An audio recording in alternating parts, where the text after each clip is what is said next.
Okay, so welcome back to the class of 3201 GIS and remote sensing in the HSM.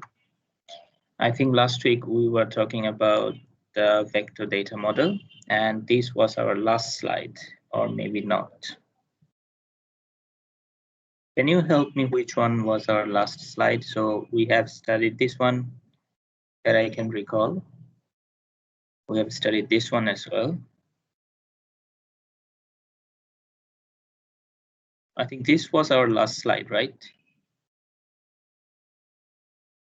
Anyone?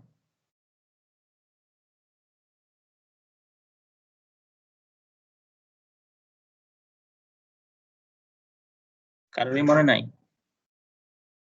Yes sir, sir which is river বুঝিয়েছিলেন sir এই স্লাইডটা দিয়ে। Right. Sir, can you repeat the question again, because due to poor network connection I didn't hear it. Which one was the last slide that we used in our last class? Was it this one? So we were talking about this line, point and river areas, like you showed a map on about the river points and like that. Yes, this one. Okay, so if this was the last slide, so I'm going to, yeah, so for the river, for identification of the boundaries of the river, the vector data can model the natural phenomena just like they exist in the nature. Okay, so that's why sometimes the vector data, they are also considered as natural model. So doing so, what vector data does is it takes an approach of using the geometry to model the reality. Okay, so by using geometry, that means by using the point lines and polygons. Yes, so polygon was the new word for me. We used to use areas in geometry, right? So in geometry, we used to say points, lines, and areas. So that was my story when I went to study bachelor. It took me almost a year to get these ideas in my head that the lines are actually polylines, the areas are actually polygons. Okay, and after that 1 year, even when we started this class, I was telling you that I forgot what is the synonym of these polygons that we use in geometry. Okay, and you guys were telling me, sir, it's polygons or something like that, but it's actually areas. In geometry, we say area. We do not say polygon. So anyway, so it uses the entities of geometry based on points, lines, and areas, and then it uses these ideas to represent the reality into the vector data model.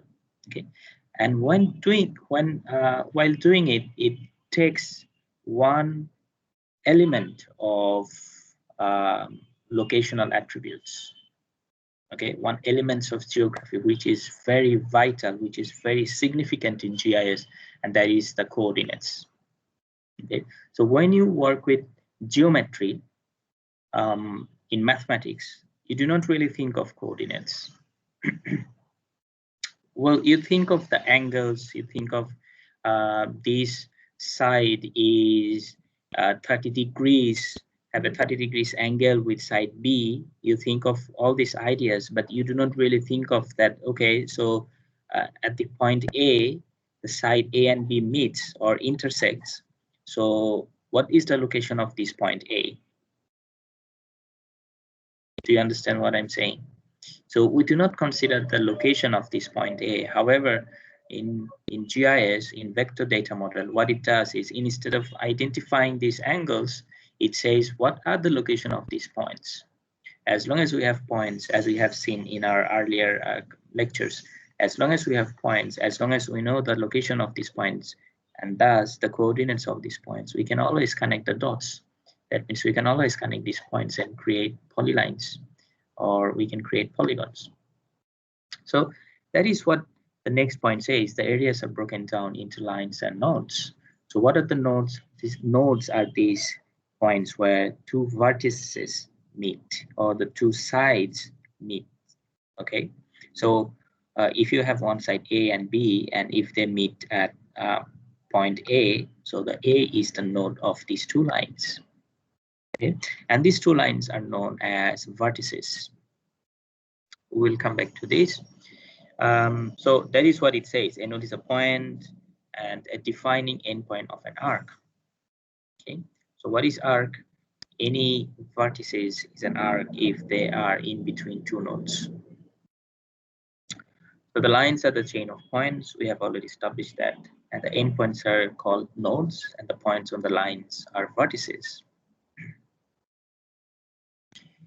So, yep. So vector data, when you represent any line, they can be represented by the mathematical equations rather than straight segments. Okay. And using these mathematical equations, make them more accurate and make them more precise. Okay, and it also helps us to display retrieval and the analysis purposes because it's all about math. So what the software at the background is doing is running some equations and giving you the representation on your display. So for example, when you are doing buffer, so what's a buffer?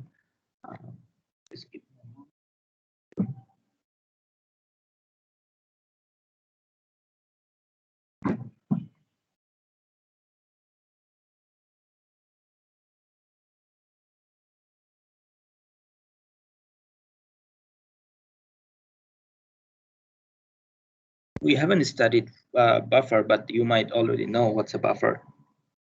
So what's a buffer? For example, you can have one point here. So buffer is actually a zone. Sorry.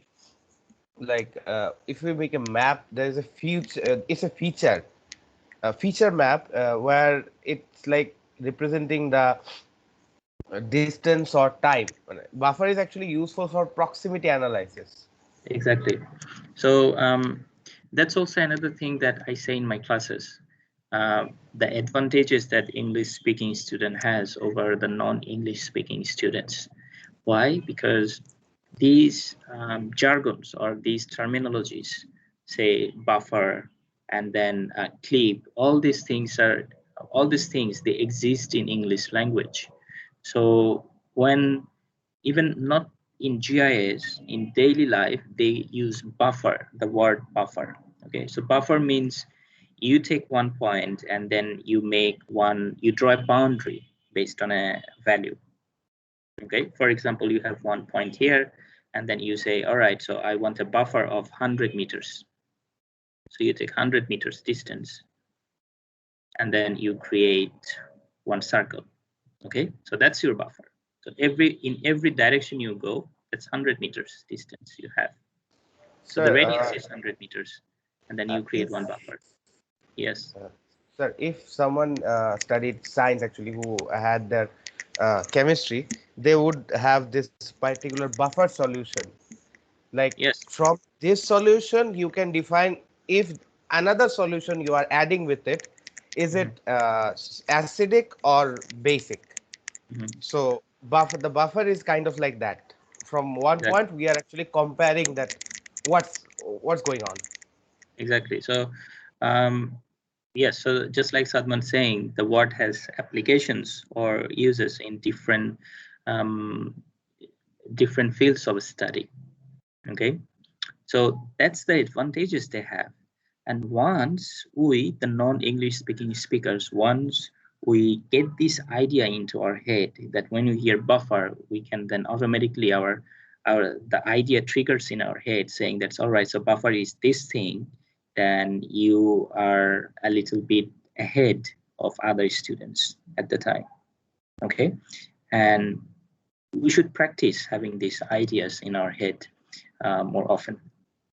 I mean, these automatic triggers after getting a word, you are thinking just like an English speaker, just like a native English speaker that, okay, so this is that thing.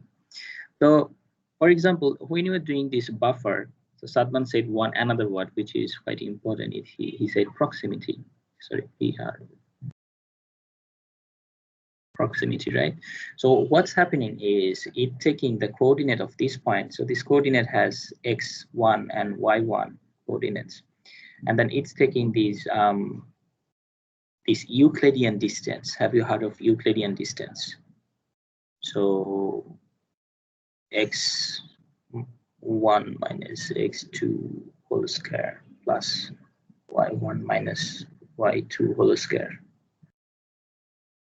If I recall correctly, this is the formula. Okay, this is the mathematical formula that you have studied in geometry for calculating an Euclidean distance, to calculate distance between 2 points.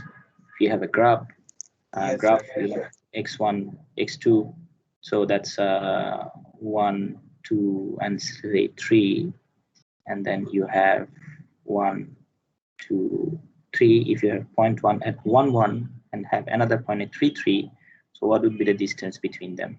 So at that time you say this one. Okay, so 1 minus 3 whole square plus 1 minus 3 whole square over, and then root over them.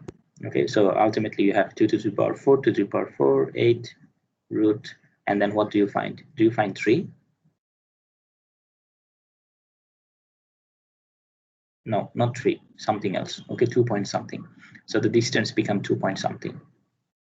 So that's Euclidean distance. So what it does at the background is it takes this Euclidean distance and then it tries to draw one line and find out which coordinates are within this Euclidean distance from this point. And that's how it creates a buffer. It's that simple. Okay, so instead of having these straight segments, it considers these mathematical equations at the background. So sometimes the vector data are more often found in computer-aided diagram or computer-aided mapping than GIS. And how is so? So I can give you another example. You have already heard of CAD, right? The software CAD, computer-aided diagram. AutoCAD, yes, more precisely AutoCAD. Yes, sir. Civil engineers, they use it a lot, right? Sir, before AutoCAD, civil engineers had to draw lots of pages of drawings, and Right. CAD actually made it easier for them. And Easier. they run actually it runs many algorithms and many mathematical formulas inside it, so it Yes. made their work easy. Right. So in CAD, what they do is the CAD is more specifically for drawing the diagrams in civil engineering, right? So for creating maps. But one significant limitation that CAD has is that CAD do not really considers the coordinate just like GIS does. So instead, the CAD functions like a cartographic software. Okay, and what is the difference between a cartographic and a geographic software, you may ask? So the cartographic software, what it does is it does not really considers location of points. Okay, so for example, you have one point here. It doesn't really consider the location of this point. Rather, it will consider the initial location of some point, for example, this point, which is A, and then it will say, okay, so what is the distance or what are the angles that I have to go from point A? So what it does is, for example, you have to go with 0 point, okay? Or so if, and then in the software pre-built, they have the definition of the angles. So the 0 starts from in this direction or it starts from vertically. So sometimes the 0 starts from vertically, sometimes the 0 starts with horizontally. Okay, so you have to know that. For example, there is also another software, cartographic software, which is known, the name is Bentley. I think it's LEY or just LY, Bentley MicroStation. Okay, so Bentley MicroStation, AutoCAD, and you can also think of Illustrator.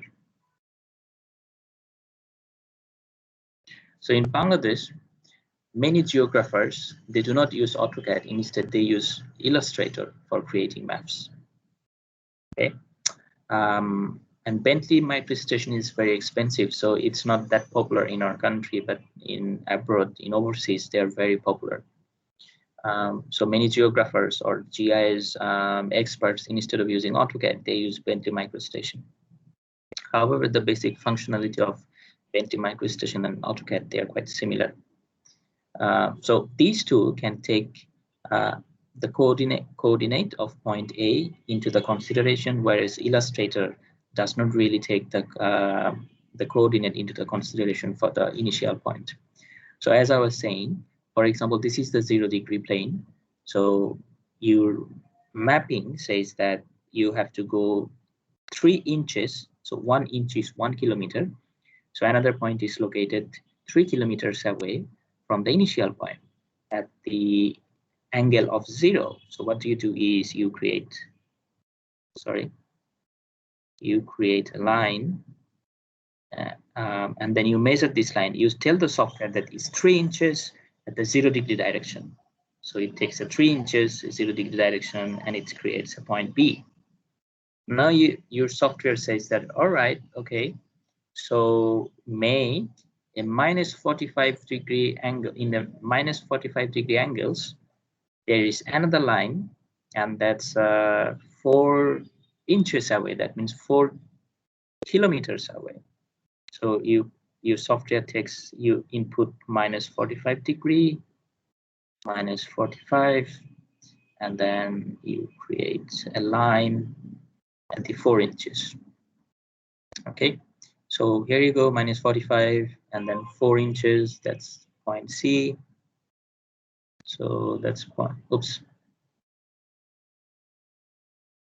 So that's point C. And then from point C, you say maybe, okay, so this is the plane. And for example, let's make it, so this is the plane. And you have 90 degrees minus 45. So minus 45 again, okay, and make a line. For example, like that. Okay, so that's minus 45 degrees again. So this one makes this one as 90 degrees, right? So 45, 45, 90 degrees. So this one is 90 degrees automatically. So you identify the distance, and then automatically the distance ends at this point, creating one, the triangle. Okay, and that's how the map is done in CAD or in Bentley MicroStation or in Illustrator. Whereas in GIS will tell you simply, so let's say this is the point D. So GIS will tell you that, okay, I have point A, B, C, and D, and their X and Y coordinates. That's it. And you have them, so you have A, B, C, and D, and all you do is you connect them in GIS. So that's D, B, C, and A. Okay, so that is the difference between any cartographic software and a geographic software. So yes, so one significant difference is the points are defined as coordinate pairs, X and Y. Okay, so one quick examples. For example, if you look in these, then we have longitude and latitude. And when we mean this longitude and latitude, in this image, we are actually thinking of a two-dimensional plane. Okay, so whenever you were seeing a longitude and latitude, so long and lat is 3D, it's three-dimensional.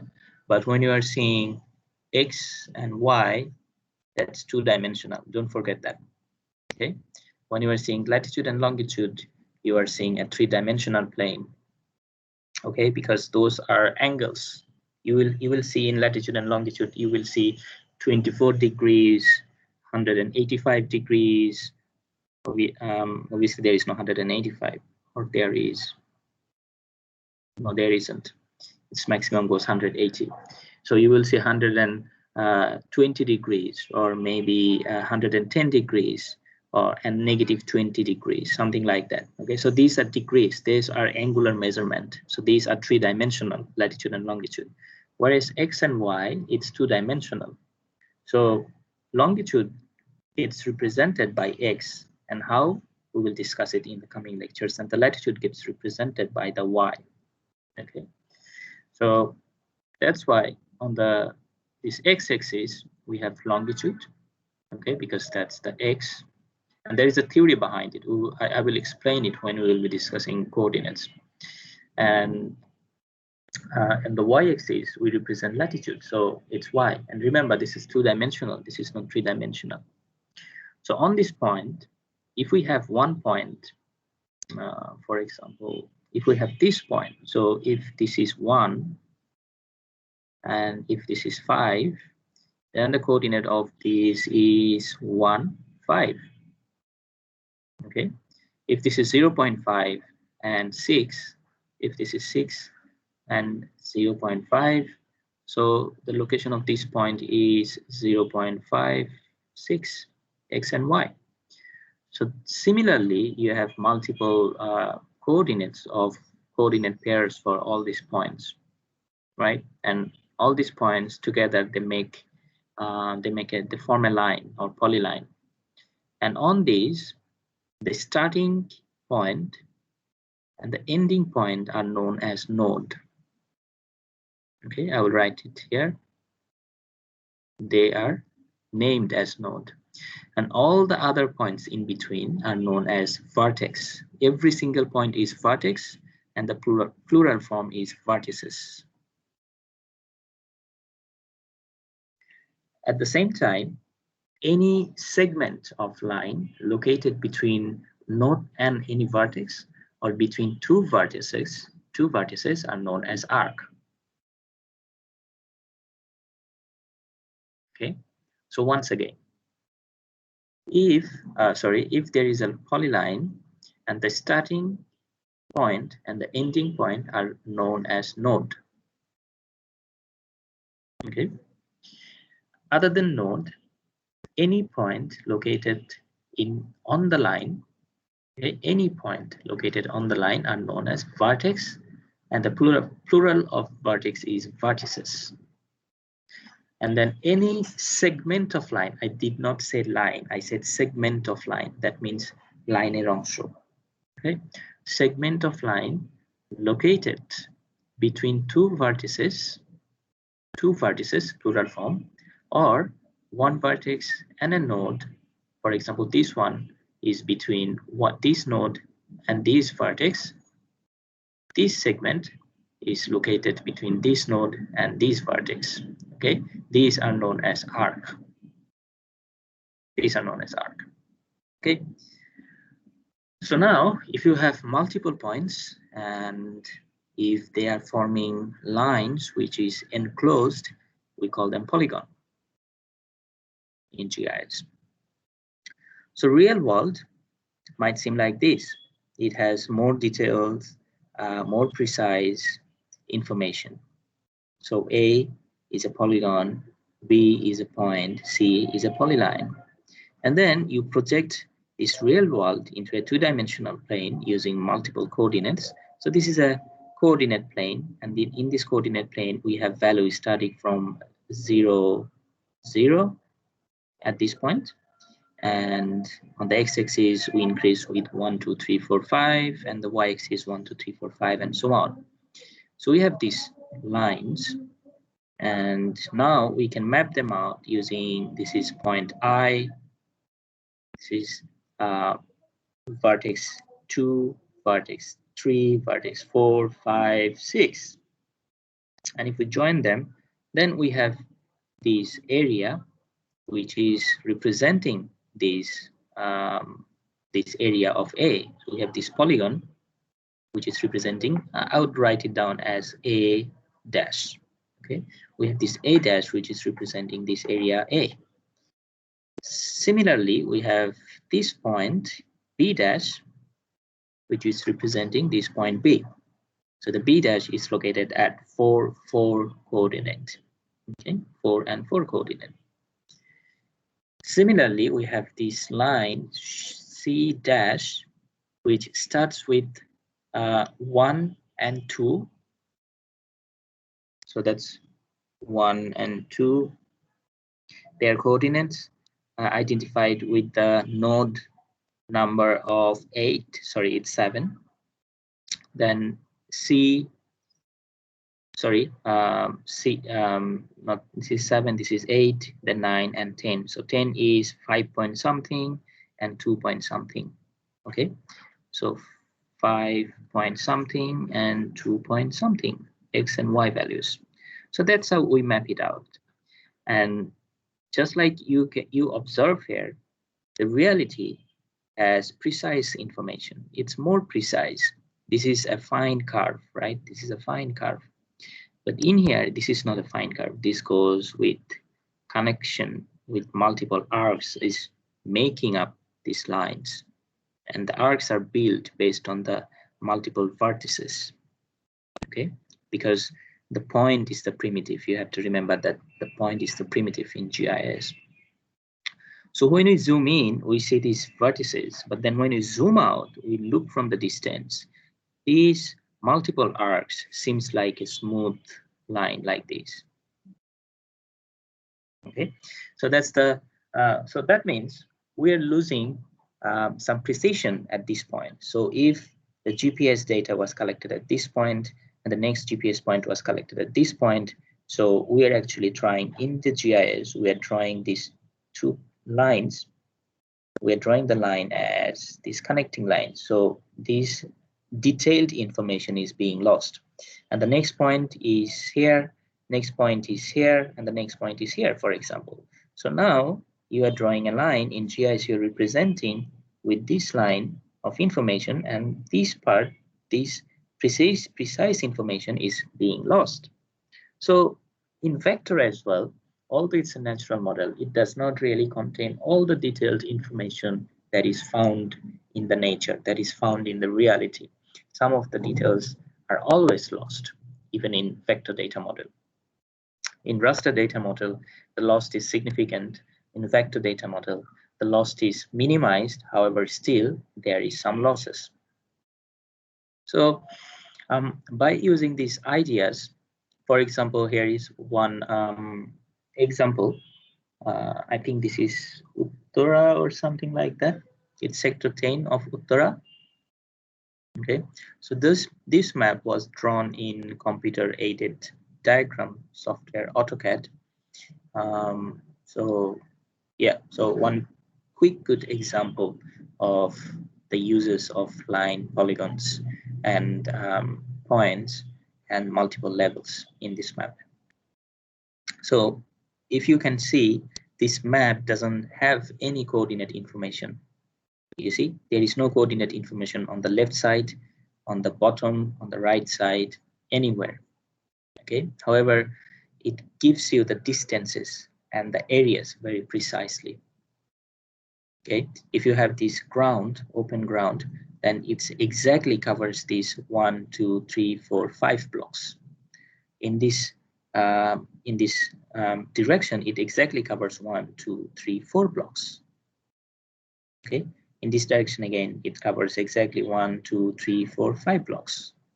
So it maintains the distances, it maintains the areas. However, one significant thing or element that it ignores is the coordinates.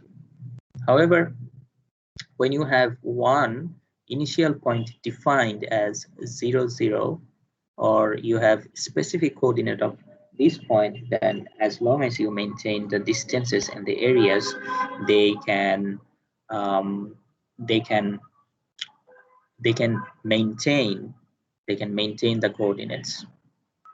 Okay, আমি এটা বরঞ্চ Bangla explain করি, তাহলে তোমাদের বুঝতে সুবিধা হবে। তোমার যদি এখানে একটা ইনিশিয়াল, একটু আগে যেরকম বলছিলাম এই এক্সাম্পলে একটা ইনিশিয়াল কোঅর্ডিনেট দেওয়া আছে। So for example, this coordinate is 1 and 1. So this one is 3 and 3.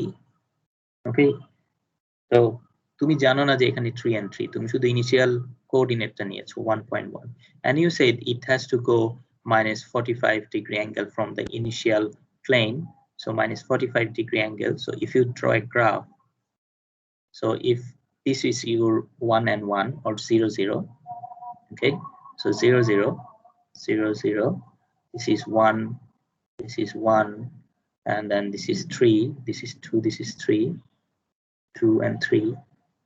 So 3 and 3, here you go, and they are equidistant. তাদের মাঝখানে সমান দূরত্ব আছে. So this is 1, this is 3 3. যদি আমার এখানে একটু আয়তাকার হয়ে গিয়েছে because of the limitation of the space. So this angle will always be minus 45 from this plane. Okay. So তোমার যদি এখানে দুটো side থাকে, if you have two sides, they will always form 45-degree angles. Now তুমি যদি এখন তাকে বলো যে ঠিক আছে, go to the distance of 2 to the power 8, তাহলে সে always এই কোঅর্ডিনেটে যাবে, and this coordinate is 3/3. বুঝতে পেরেছো? কারণ একটু আগে আমরা এটাকে বের করলাম কি, ওই যে বের করলাম x1 minus x2 whole square minus y1 minus y2 whole square, then root. So আমরা 1 minus 3 is minus 2 whole square করলে 4 plus minus 2 square, which is 4. So root over 8. So root over 8 distance তুমি যখন এই জায়গায় যেতে বলছো, তখন automatically it will reaches this point C. So that's the idea. আমাদের যদি একটা initial point থাকে, আমরা যাই draw করি না কেন, by maintaining the angles and the distances, they will always fall onto some specific coordinates. However, by not having any coordinate built in to the data, we have a significant problem. That significant problem is এখানে proportion যেটা থাকবে, হ্যাঁ, এখানে proportion যেটা থাকবে, এই proportionটা সবসময় maintain থাকবে, অর্থাৎ aspect যেটা বলি আমরা, aspectটা মেইনটেইন করবে, কিন্তু তার কোঅর্ডিনেট ইনফরমেশন, অর্থাৎ এই পয়েন্টে তার কোঅর্ডিনেট কত, বা এই পয়েন্টে তার কোঅর্ডিনেট কত, বা তোমার ডান দিকে এই শেষ প্লেনে গিয়ে এইখানে তার কোঅর্ডিনেট কত, সেটা আমরা জানি না. So whenever you will bringing in this data into GIS, it does not have any coordinate information. So since it does not have any coordinate information, it cannot fall into exactly onto its location. Okay, for example, এই যে এখানে একটা B দেওয়া আছে, bridge, যেটা এই ব্রিজটা হচ্ছে আমাদের সার্টেন একটা কোঅর্ডিনেট যেটা হচ্ছে ফর 5/2. So x অক্ষে 5, y অক্ষে 2, সেটা এখানে পড়ার কথা, কিন্তু সে এখন GIS এ গিয়ে ওই 5/2 এর কোঅর্ডিনেট উপরে গিয়ে পড়বে না, বিকজ আমাদের ডেটার ভিতরে 5/2 এই পয়েন্টে বিল্ট ইন করা নেই, কোনো কোঅর্ডিনেট ইনফরমেশন দেওয়া নেই। সো তখন সে তার মতো ইচ্ছা করে, ইমেজের রেজুলেশন যদি হাই হয়, তখন সে তার মতো ইচ্ছা মতো করে একটা জায়গায় গিয়ে পড়বে। So at that point we have to drag this point to the location of 5/2. Okay, and that process is known as georeferencing.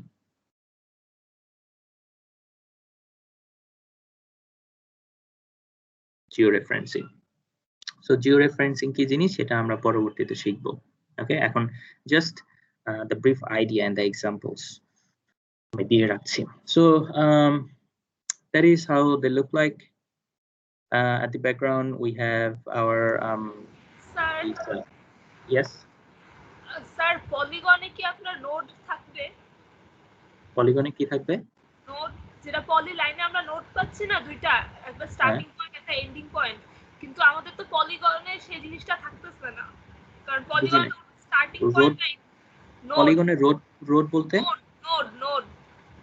Node starting point থেকে আমরা নোড, জি হ্যাঁ, পলিগনে থাকবে। সো ফর এক্সাম্পল একটা পলিগন যদি শুরু হয় এই পয়েন্ট থেকে, so polygons are actually made up of multi-lines or one single line. Okay, so polygon যদি এখানে শুরু হয়, সেক্ষেত্রে আমরা বলবো this is the node, এখানে শেষ হলে এটাই নোড।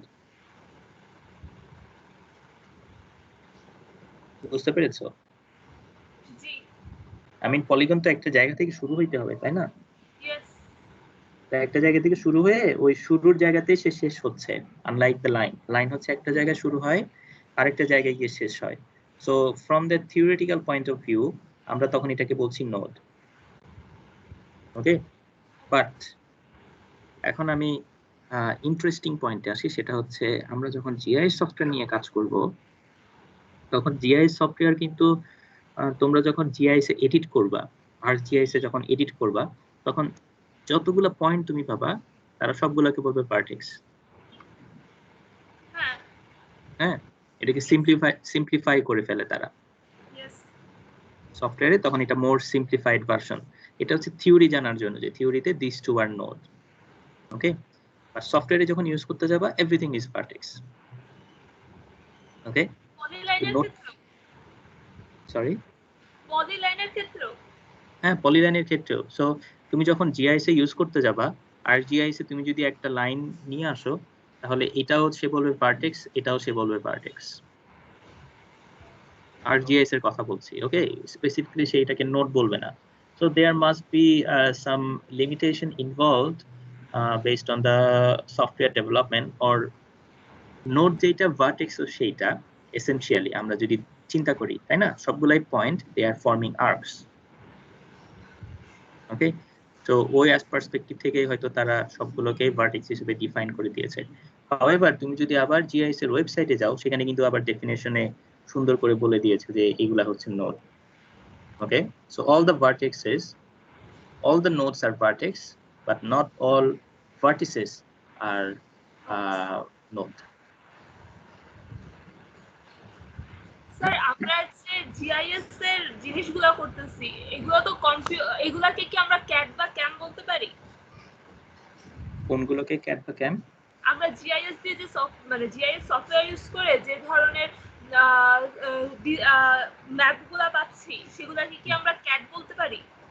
না, আমরা সেগুলোকে ক্যাট বলবো না, আমরা বরঞ্চ সেগুলোকে জিআইএস ম্যাপ বলবো।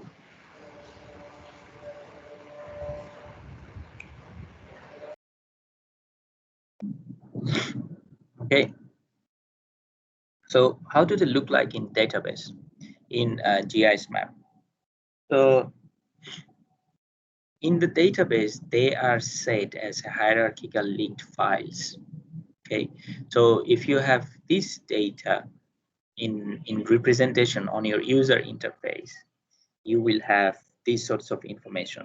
If it's a topology, okay, what's a topology? We'll talk about that in the next lecture. So if it's a topology, it will talk about the arcs. So here are the arcs. Okay, so for example, A1 has P1, P2, P3, P4. So P1, point 1, point 2, point 3, and point 4 creates one arc A1, and similarly arc 2 is made of point 4. So it's starting from point 4, point 5, and point 6. So in topology, we do not really have any polygon or something like that. Topology is based on relationship. We'll discuss that in detail in coming lectures. However, I'm more concerned about this second part. Okay, so without topology, if we simply think about shapefile, or we simply think about the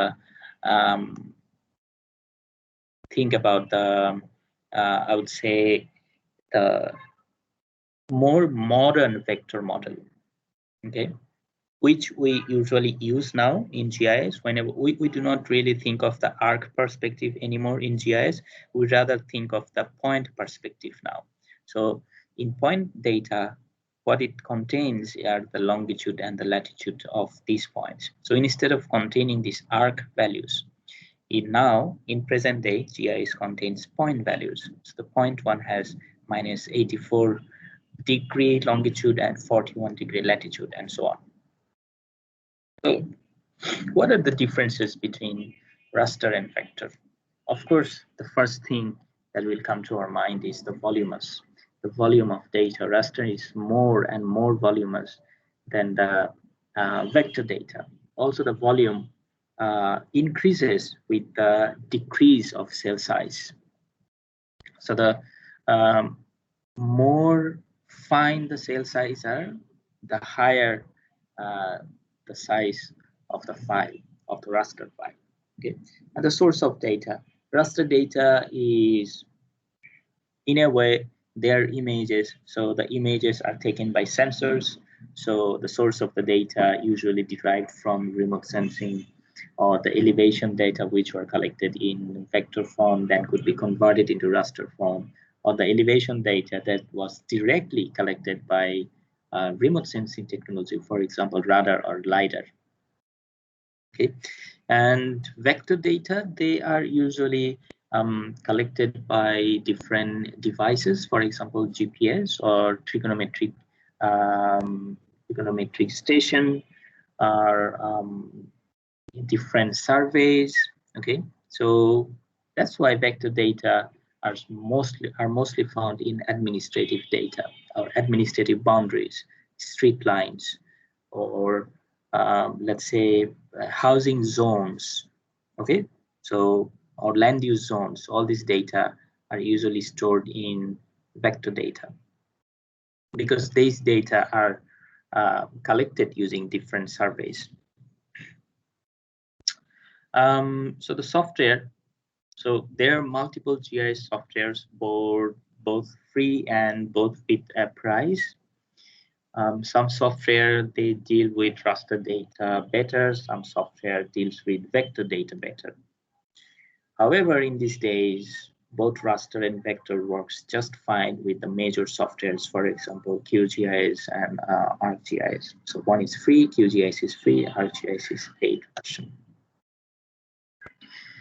And the data, they changes with based on the scale, for example. So, for example, let's say we have these hotels which are identified as points. So in raster data, we would have these cells identifying the location of hotels. On the other hand, in vector data, we could have simply these points as the location of these hotels.